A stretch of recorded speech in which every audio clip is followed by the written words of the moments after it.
Inclusivity is the buzzword of the moment in the beauty industry, and many brands are actively and publicly talking about the ways that they want to improve inclusivity in their business. But do those words really hold meaning? And is the industry really doing its best when you boil it down to the very core of its mission and its products? So what do I mean by that? Well, are the formulations created by the beauty industry suitable for all skin tones and hair types? Are all skin tones considered in the creation and design of beauty products? Are all skin tones and hair types incorporated into the testing of beauty products? Is sufficient research undertaken on skin tones and hair types that have been badly neglected by beauty up until now? The answer to those questions is, of course, a loud, resounding no, which is why I can very confidently state that inclusivity has a very long way to go in beauty. And my guest today on the podcast actively champions that point, which is why she's created a pioneering skin tone research system that is actively helping customers with skin phototypes 4, 5, and 6.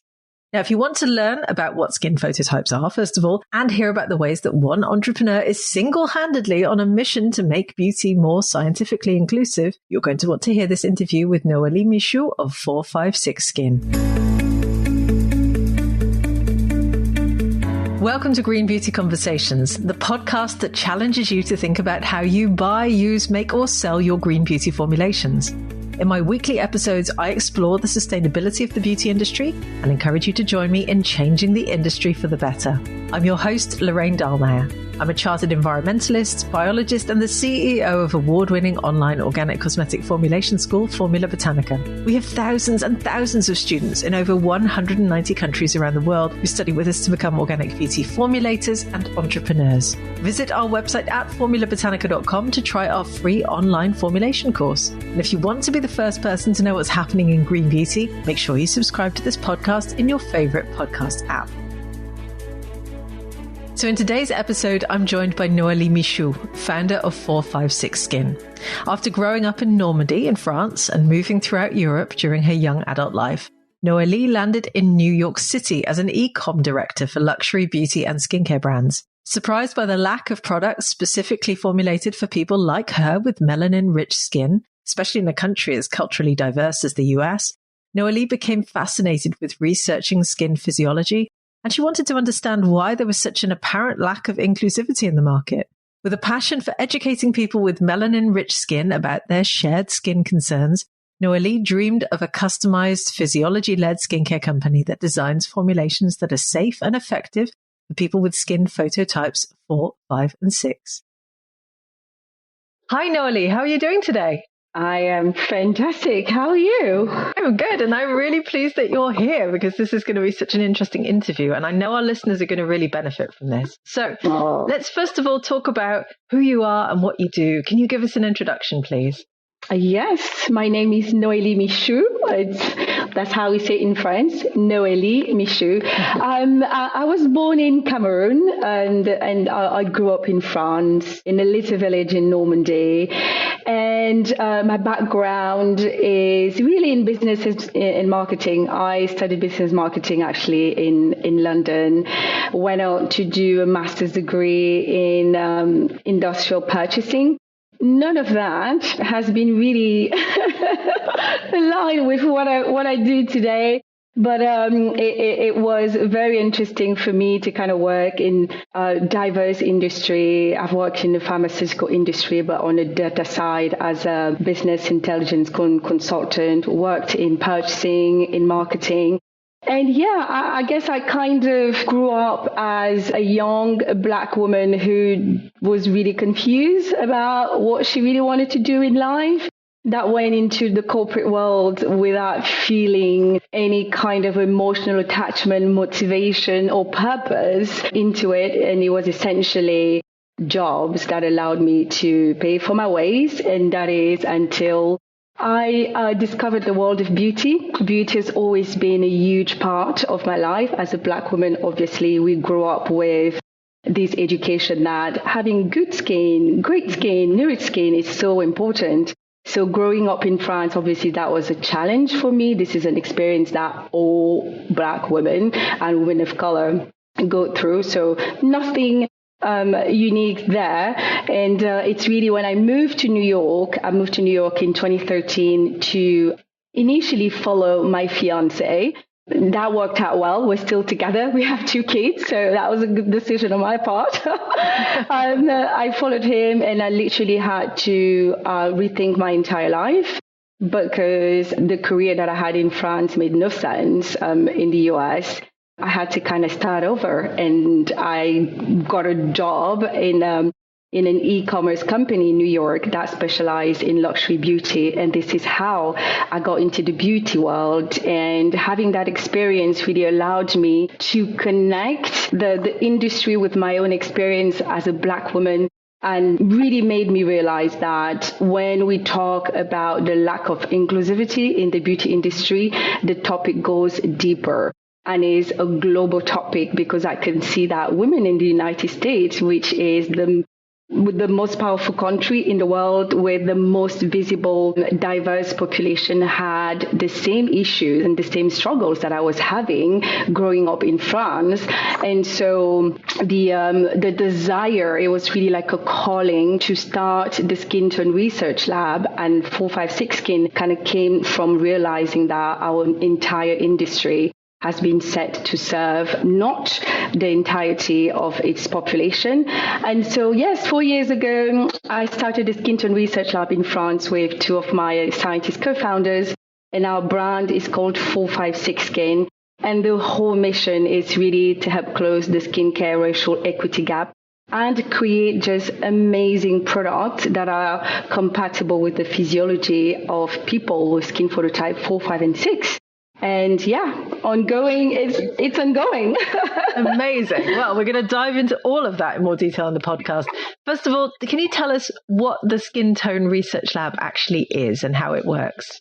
Yes. So I started this project. I still call it a project because I feel like it's always on the move, and it's recreating itself every time.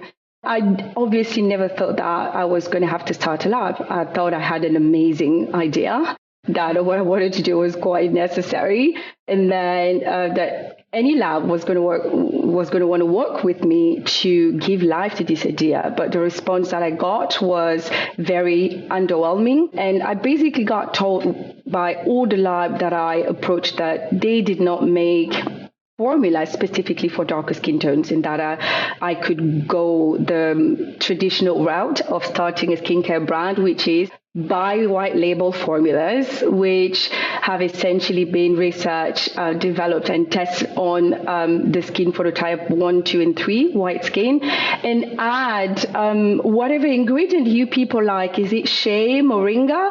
And run with it. And and so that really felt like, first of all, kind of like a waste of my time and my energy. It didn't feel aligned with what I really wanted to do, what my soul was being called for, and it would have been a straight out betrayal to the community. And so I started looking for scientists to co-create.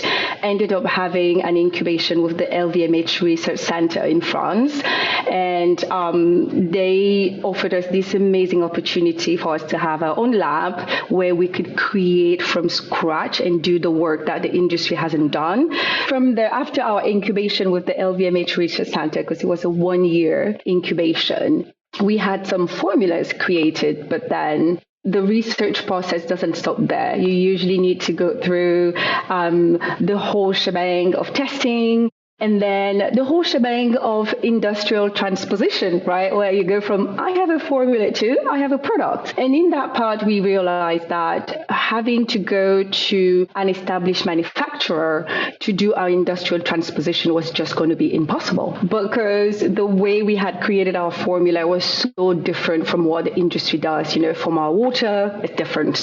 So imagine going to a manufacturer and saying, hey, I have no market yet, no customers, but I'm going to need you to change your whole water system so you can use my vitalized water to create my product. So obviously that was a big no-no. And in the way we create our texture, our preservatives. a lot of it was so different that working with an established manufacturer was going to take us years to get anywhere. So we were like, let's be smarter and let's just strengthen our own route and create our own space. So we raised money, and instead of going to market, and this is crazy, my investors were like, what are you doing?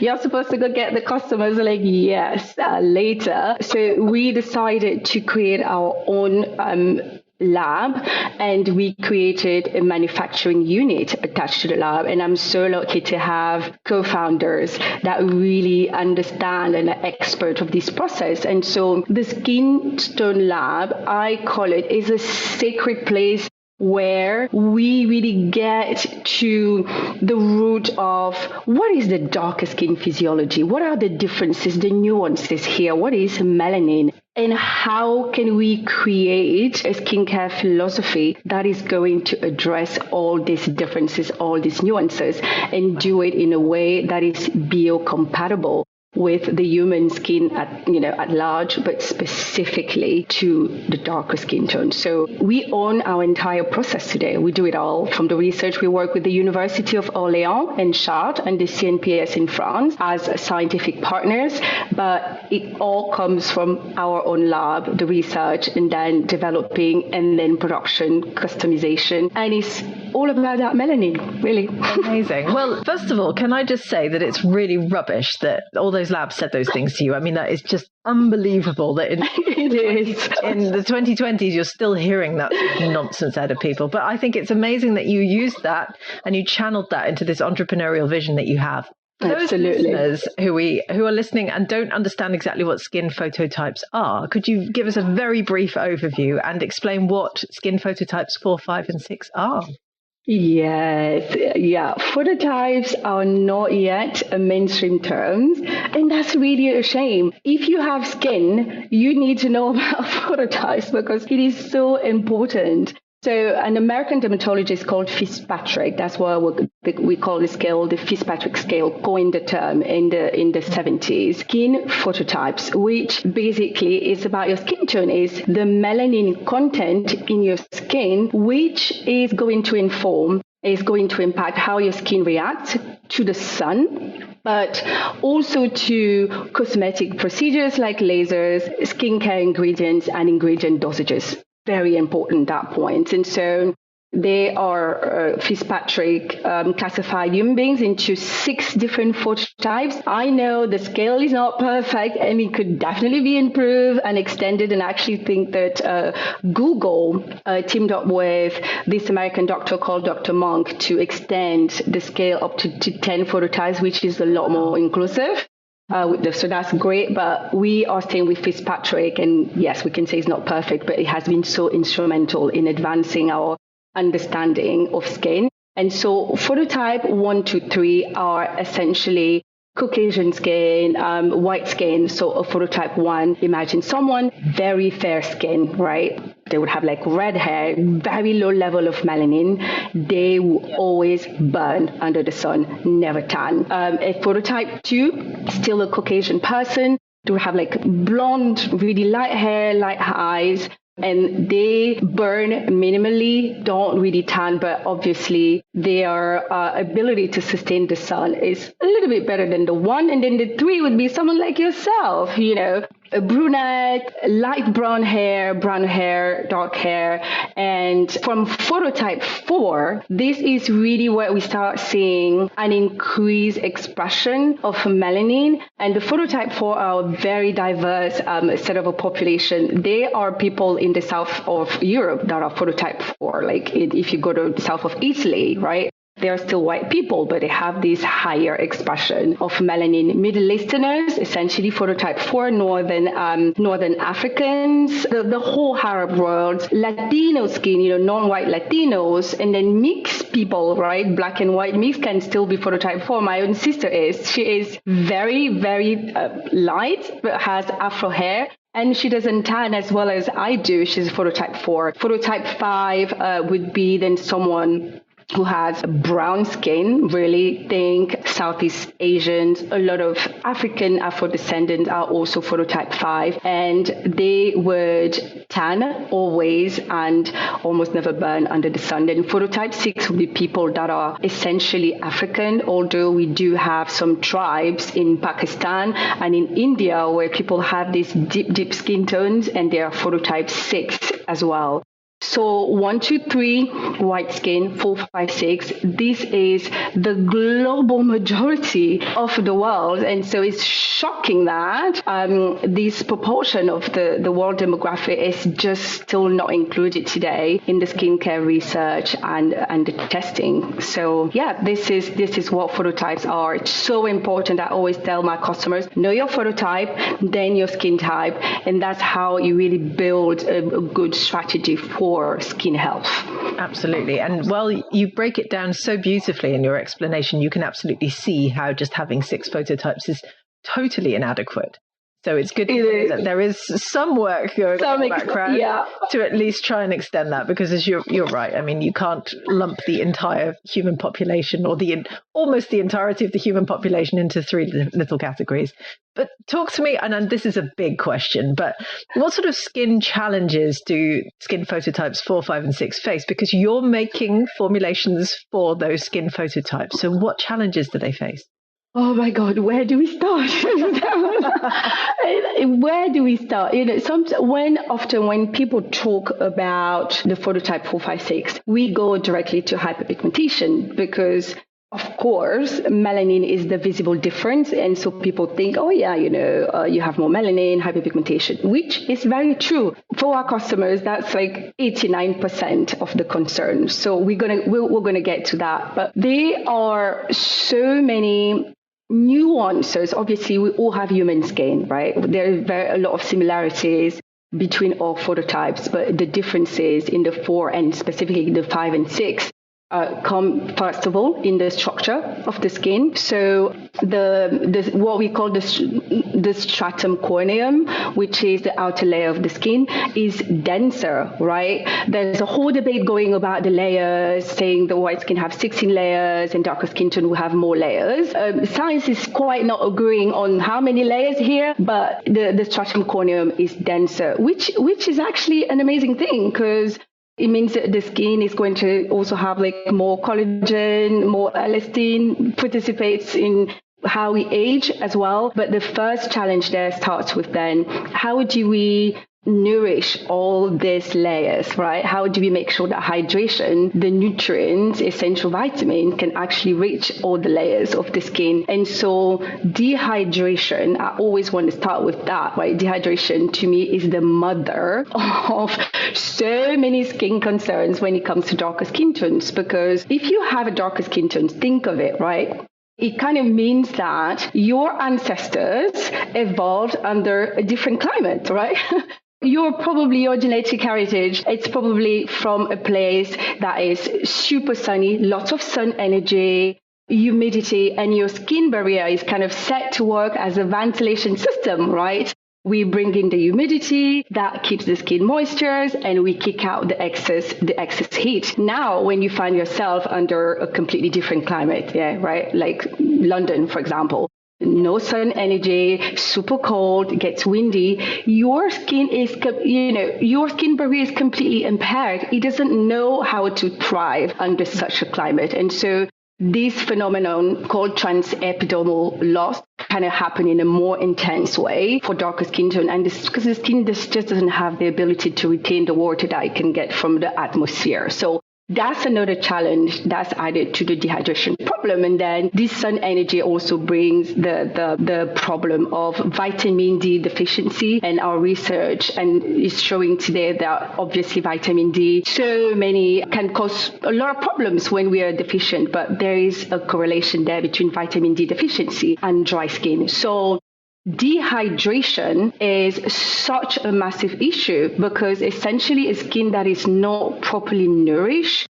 is going to go through a huge list of, the regulation. The skin is going to start producing oil as a defense mechanism to make up for the dryness. And when we have also darker skin tone, where we see that the darker skin tone produce more oil, the intercellular lipids is 15% higher in darker skin tones. And so we're producing excess oil from the dryness. That oil is going to block the pores, that create inflammation, that leads to acne, that leads to inflammation. So we always start with nourish the skin because your skin is structured differently. Now, if we get to hyperpigmentation, which I think everyone was like, let us know about hyperpigmentation, darker skin tones obviously have more melanin in their skin. We have these cells called the melanocytes. These are the cells that produce the melanin pigment. Everyone has them in the same amount, but in darker skin tones, they are more robust. They are very active. They have a lot of work to do. Produce this melanin that gives us the beautiful hues that we have. And melanin is really a master antioxidant. Really, it's a genetic privilege that we have. And we don't realize it. It's such a protector of us. And so any irritation, anything that antagonizes the skin is going to send a signal to the melanocyte and say, aggression, aggression, aggression. We need to protect the skin. And so the melanocyte will start overproducing melanin, right? And that's why hyperpigmentation happens. Whereas in a white skin, this phenomenon may happen, but because the melanocyte are not set to produce this much melanin, you could have a little redness, and in a couple of days, that is gone. I am going to have a dark spot. And the more the irritation stays, the darker the spot gets.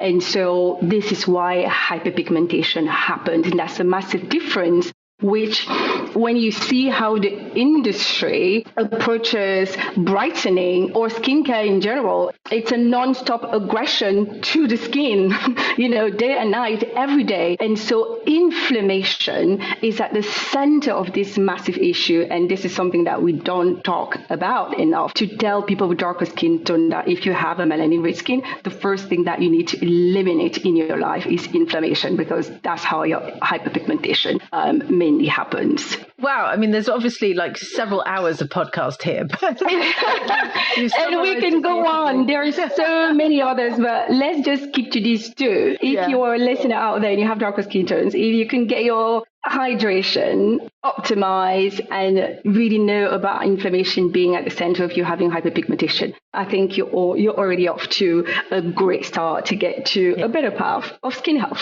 Yeah. I love how passionate you are. You said at the beginning, you're so passionate about skin and health and cosmetics. I absolutely love this. Let's go back to the Skin Tone Research Lab. How does it actually work in practice? And how are you using that information to create formulations? I think it's essential here to talk about who my two co-founders are, obviously. So one of my co-founders called Dr. Carlos A. Charles. He's an American dermatologist who spent his entire life, 20 plus years, treating darker skin tones inside and out. And so his input in terms of what he sees in his practice every day, what are the struggles, how the skin reacts, and then his scientific knowledge is an amazing input into our research and our formulation. And my other co-founder is Dr. Imen Jerby. She's a doctor in pharmacy, but Imen is so much more than that. She's an ethnobotanist.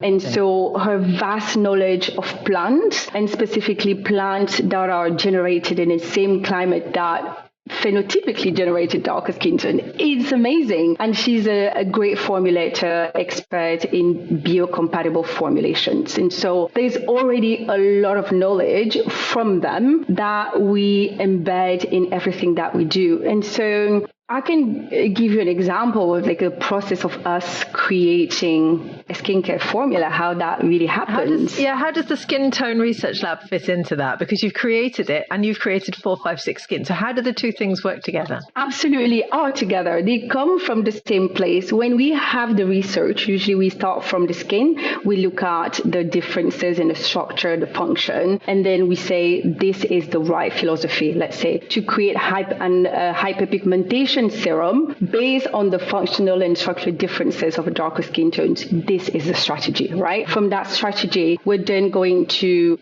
design a formula, and this formula is going to be exactly aligned with the differences that we have identified. And then the sourcing of ingredient and raw material comes after that, and then we start the whole formulation and then testing on darker skin tones, because this is such a big challenge for us as well. When we get to the testing part where most testing companies wouldn't have samples of 4, 5, and 6, it would be 1, 2, 3. A lot of the legal testing are still calibrated on white skin.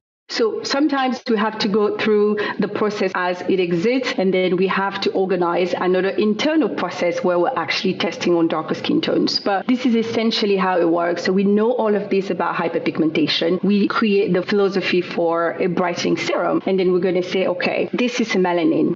And there are different pathways to melanin production. And we know there's 2 types of melanin. There's the eumelanin, there's the pheomelanin. And we know this thing about inflammation, and we know this thing about hydration. The formula is going to really position itself in a way that addresses all of this research. And so from the water that we use, we're going to say, okay, we're using vitalized water so that we can better transport the nutrients all the way to the skin layers. We're going to create a foundation for this formula that has a lot of anti-inflammatories, a lot of really deeply nourishing ingredients. We're going to create a preservation system that doesn't include anything that can antagonize the skin or the endocrine system or the hormones, because we know that this is a massive issue for darker skin tones and Black women specifically as well. Then we get to the active part, which is, our industry really loves running with active, but I always say, if the body of your formula, which is 80, sometimes 90% of your formula is rubbish, you can use the best molecules, patented, great innovation. It's still a great molecule sitting on the body of the formula that doesn't make sense for the skin.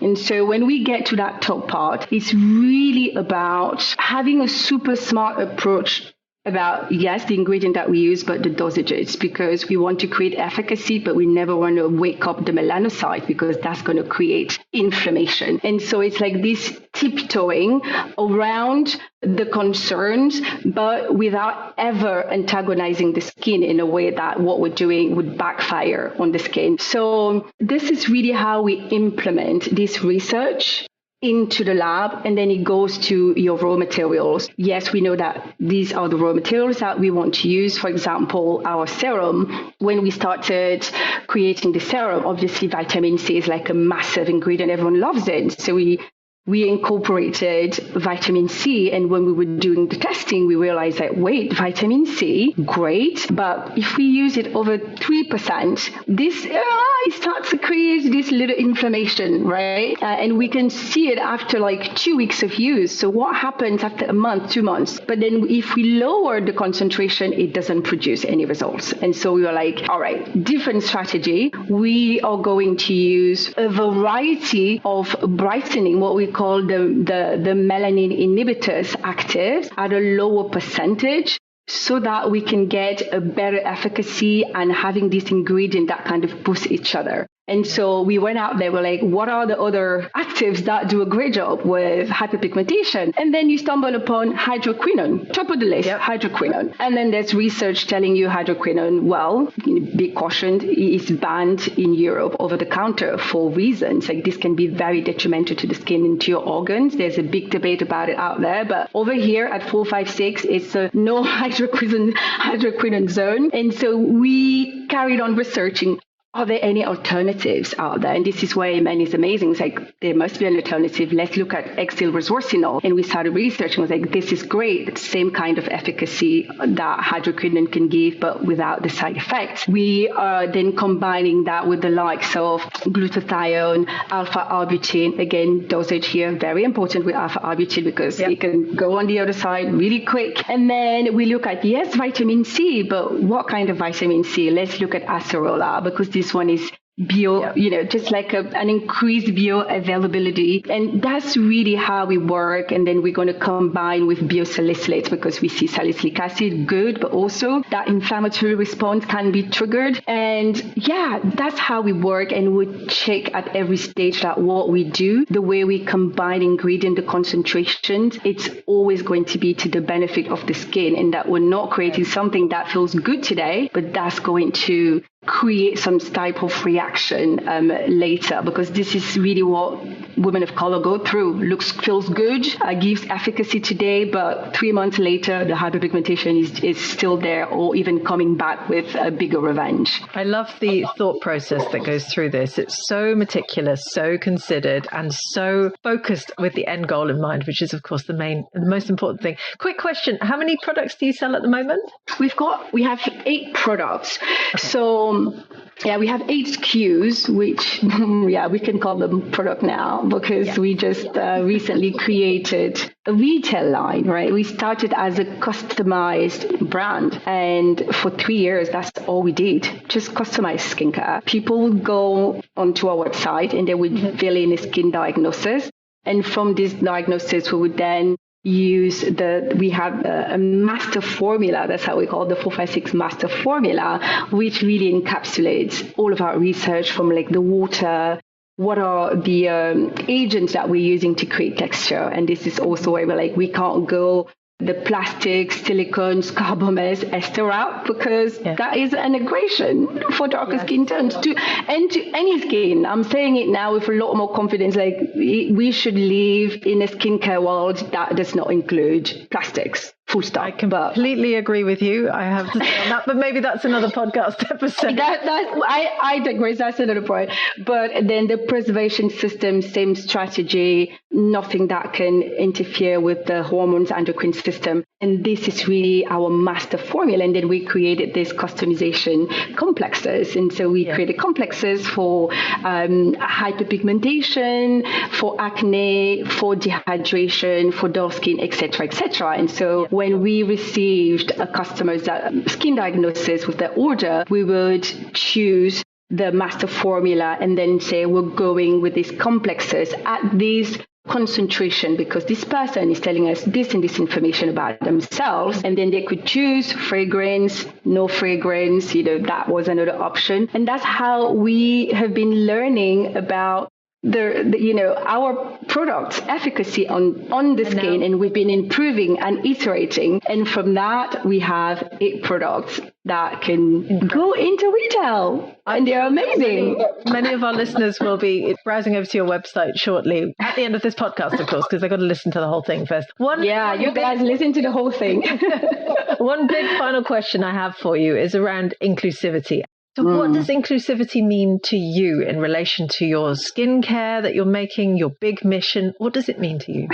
Oh, that's a big question. It's a question that it's so emotional for me, I guess, just because I'm a woman of color. I'm someone who was born in a different world, and I grew up in this world where obviously being Black means there's just so many layers to that, and access to equal opportunities, just like equity in general, is often a challenge. And so this term inclusivity, it's very dear to my heart, but I have a bittersweet feeling about how inclusivity is really portrayed in today's world. It's like the spotlight is thrown on some long-standing industry issue. It's commendable that we're actually having this conversation today, and I almost feel grateful, which I shouldn't, because we're like, things should be this way. But I feel so happy that we're having these conversations. But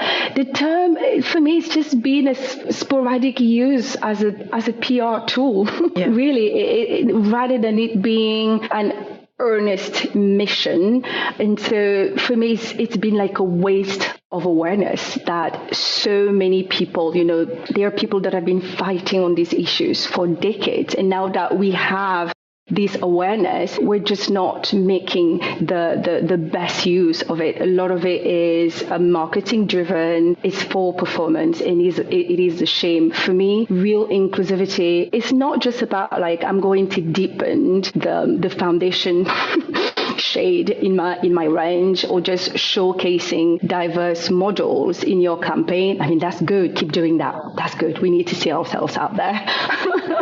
Don't stop doing it. It's something, but it's really about genuinely integrating the diverse needs and experiences and stories of your audience into every facet of your brand, from ideation to how you manufacture product to marketing. It has to be the entire process, and the process needs to go beyond brands. It's the industry that needs to really approach this in the same manner. Is academia, is the regulation, it is the raw manufacturers, the raw material manufacturers. It is an entire system that really needs to integrate what inclusivity means. And it's really, for me, about having empathy. I think it goes, if we're going really, really deep, it's about having empathy for your potential customers and just using that understanding as the foundation of every decision that you make. And I know it's very complicated for the big conglomerates to change anything because bureaucracy, they're mastodons, but this is the path that we need to be taking to even get there. So for me, it has to be deeply rooted in genuine empathy. When there's a shortfall in inclusivity, especially towards women of color, it's often a hint of a deeper absence of that very empathy. Is I don't get your issues, I don't want to understand you, and if I don't want to understand you, how can I possibly create something that works for you? And so away from brands, away from products, I think there is an empathy thing, and that's what probably needs to be fixed first, so that we can have this 360 shift that needs to happen with the industry and the regulation at large. Yeah, I completely agree. There needs to be so much change, but you're driving forward a lot of that change. Inclusivity in terms of empathy, as you say, but also scientific inclusivity, which is something you talked to me about previously, which I thought was a great point to raise. It is. Any more you could say about that, please? Yeah, for me, that's exactly what I say. That empathy is, if I understand you, then I'm going to study you, and I'm going to want to get to the root cause of why you're having the issues that you're having. So I am automatically going to end up on who are you? What is your physiology? What is the function? What are the nuances, in you that I may not have as the mainstream industry? And what I'm going to do, what are the changes that I'm going to set forth? What are the new processes that I'm going to set forth to integrate you in my process? And so, yes, I often use this term that the only real kind of inclusivity is scientific inclusivity, because it really puts the person, the human, at the center of everything. And right now, I just don't see it happening. But it is happening with you. And Noelly, you're an inspiration. It's absolutely wonderful to interview you on this podcast, and I've absolutely loved talking to you today. Thank you so much for having me. This was fun. About 456 Skin, about everything you do. Where can they find you? Yes, Instagram.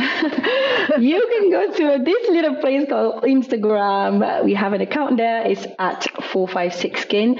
Our website is open in all over Europe, in the UK. The UK is actually our first market. 456skin.com. I am on LinkedIn. I'm always doing my best to stay very close to the ground and close to people. And so if you are listening to this and you have any question, really don't hesitate to send a message from the website on Instagram. Always happy to have a conversation with anyone who is interested about these issues. And we will include all those links with the show notes. Thank you so much for joining me on the podcast. Oh, thank you so much for having me. This was so much fun. Bye-bye. I would love to hear your thoughts on this episode. How can we start to represent skin phototypes 4, 5, and 6 in beauty? How do we bring scientific inclusivity to the cosmetics industry? Tell me what you think. Leave us a comment on our social channels, as both the Formula Botanica team and I love hearing from you. And if you want to hear more about some of the topics we talked about today, please do delve back into the podcast archives.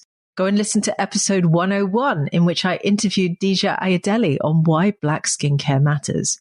Dija touched on many of the same issues that Noelly discussed today, and I loved that interview with her. Or episode 153, in which I interviewed Ekwe Chukwujinene about her story of starting a successful hair care brand after executives in the mainstream beauty industry told her that Black women will buy anything they sell them. Isn't that awful? There's a wealth of information in our old episodes, and I do encourage you to go back and listen to them.